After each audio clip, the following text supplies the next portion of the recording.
Mutton cooking 800 kilo.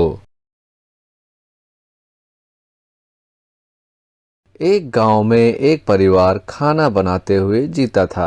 उस परिवार के बड़े का नाम मोहन था। मोहन की एक पत्नी और चिंटू नाम का एक बेटा था। तीनों मिलकर शादियों में और दूसरे शुभ अवसरों में भोजन बनाकर परोसते थे। ऐसे वो लोग बहुत पैसे कमाते थे। चिंटू दिखने में बहुत मोटा था, मगर वो बहुत कम खाता था। ये देखकर उसके पिता, बेटा लड्डू, बस 2 इडली ही खा रहे हो। इतना कम खाना खाए तो तुम्हें शक्ति कैसे मिलेगी? और 4 इडली खाओ बेटा, कहा। तब चिंटू, नहीं पिताजी, जितना कम खाए तो सेहत के लिए उतना अच्छा होता है। लोग कहते हैं ना, दोपहर तक भूख ना लगने के लिए 2 इडली बस है पिताजी। ये कहता था। एक बार वो सामान पकाने का सामान लेकर पड़ोस गांव को जा रहे थे। थककर रास्ते में एक पेड़ के नीचे रुक गए। उस पेड़ के ऊपर एक राक्षस था जो बहुत बड़ा भुक्कड़ था। वो, हाँ हाँ हाँ, इन तीनों को खाया तो कितना अच्छा होगा, मगर तीनों को एक साथ खाएं तो कल फिर से भूख लगेगी ना, इसलिए आए दिन भूख मिटे जैसे कुछ इंतजाम करना होगा।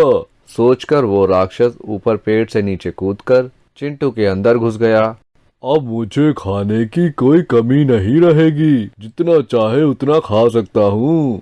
मोहन तब, ऐसे क्यों बात कर रहे हो बेटा? तुम्हें खाने के बारे में बात करते हुए मैंने कभी नहीं देखा। तब चिंटू, वो मुझे बहुत भूख लग रही है, मुझे खाने के लिए कुछ दो। ये सुनकर उसकी माँ बहुत खुश होकर उसे एक केला देती है। चिंटू तब, माँ मेरी भूख नहीं मिटी, और कुछ है तो दो। माँ तब, बेटा लड्डू, अब हम शादी में खाना बनाने के लिए जा ही रहे हैं ना, तो वहाँ बनाकर खिलाऊंगी। चलो। ऐसे वो लोग शादी में खाना बनाए। खाना बनने के बाद चिंटू सारा खाना अकेला ही खा गया। ये देखकर उसके माँ बाप दोनों दंग हो गए। पिता तब, ये क्या है? सारा खाना तुम ही खा गए? अब शादी वालों से मैं क्या कहूँ, कहा।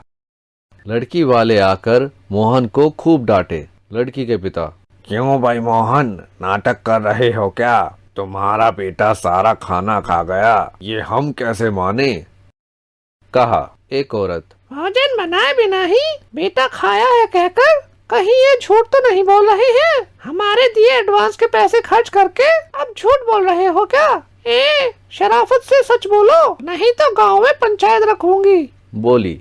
मोहन तब, माँ सच में ही मेरे बेटे चिंटू ने ही सारा खाना खाया है माँ। मेरा यकीन कीजिए, मैं आपको आपके पैसे वापस कर दूंगा, मगर गांव में पंचायत मत रखिए, कहा। मोहन कहे जैसे ही उन्हें पैसे देकर झगड़ा सुलझाया। बाद में मोहन, बेटा चिंटू, ये सब क्या है? क्या तुमने ही उतना सारा खाना खाया है? मुझे तो यकीन नहीं हो रहा है, कहा। चिंटू तब, नहीं खाए तो खाओ खाओ कहकर, उतना क्यों खाए कहकर, ये सब क्या है पिताजी? ऐसे ही चला तो मैं घर से चला जाऊंगा, आप देखो, कहकर धमकाया। ऐसे फंक्शन होते तो वहाँ चिंटू खाना, लड्डू, बिरयानी ये सब खाने लगा। मोहन लोगों से डांट खाकर उन्हें पैसे देने लगा। एक बार चिंटू एक फंक्शन में का सारा खाना खा गया और बाद में उनसे झगड़ा हुआ। एक आदमी, क्यों भाई मोहन, आजकल तुम ऐसे तैयार क्यों हुए? क्या ये लोग सच कह रहे हैं? ऐसे ही चला तो तुम्हें काम कौन देगा? मुझे तो चिंटू उतना सारा खाना नहीं खाएगा कहकर लग रहा है। अभी तो मैंने 100 किलो मटन बिरयानी ही खाई है, मुझे बस वही बस नहीं हुआ, मैं तो 800 किलो मटन बिरयानी भी खा जाऊंगा, जानते हो, कहा।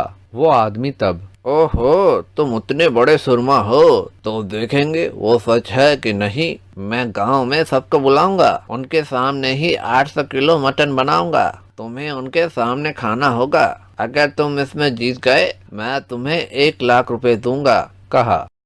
ऐसे अगले दिन सारे लोगों के सामने वो लोग 800 किलो मटन बिरयानी बनाए।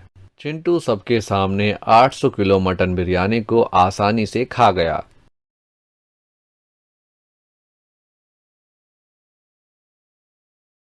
वो आदमी तब, मैं भाई ये इंसान है या राक्षस, आप तो इन्हें कोई भी काम के लिए मत बुलाओ, ये लो भाई तुम्हारे ₹1,00,000 कहकर पैसे दिए। तब चिंटू के अंदर से वो राक्षस बाहर आया। उसे देखकर सब डर गए। राक्षस, श्रीमान आप डरिए मत, मैं कुछ नहीं करूंगा। बेचारा चिंटू मासूम है, मैं ही मेरे भूख को मिटाने के लिए उसके अंदर घुस गया था, मगर अब मेरे वजह से ही उन लोगों को काम नहीं मिलेगा। ये मुझे पसंद नहीं है, इसलिए मैं जा रहा हूँ। चिंटू मुझे माफ करो। कहकर वो राक्षस वहां से गायब हो गया। बाद में चिंटू का परिवार फिर से खाना बनाते हुए खुशी से जीने लगा।